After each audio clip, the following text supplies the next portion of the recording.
សូមប្រាប់រឿងមួយពុទ្ធោលោកអើយរឿងស្ដីស្រុកខ្ញុំកាលនោះយើងនៅក្រមុំកាលនោះយើងនៅក្រមុំពុទ្ធោលោកអើយខ្ញុំក៏កំឡោះអើយចូលស្ដី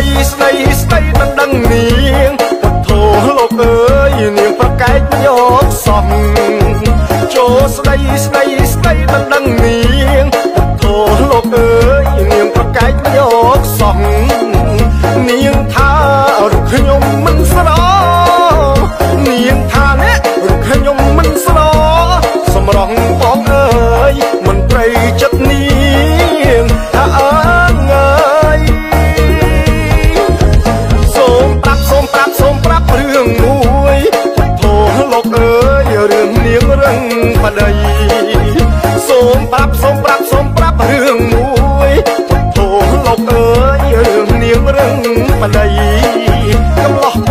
ងនាងមិនអោបបែបកៃកំឡោះបងថានាងមិនអោបបែបកៃកំអីពីអីនាងទៅញ៉ែប្តីគេ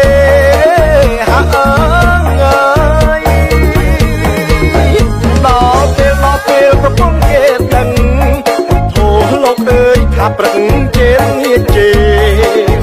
ដល់ពេលប្រពន្ធគេដឹង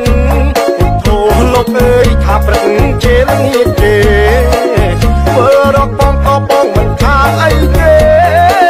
ធ្វើរកបងក៏បងមិនថាអីទេបងនៅគុំនេះអូនអូខេបងរ៉ាប់រង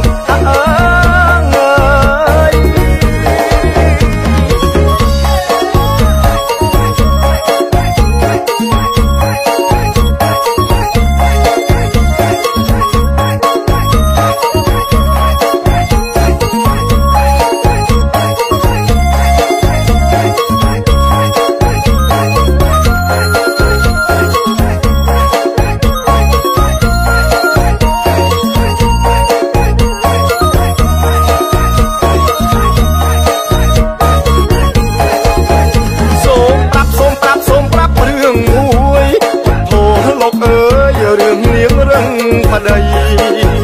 សូមប្រាប់រឿងមួយពុទ្ធោលោកអើយរឿងនាងរឹងប្តី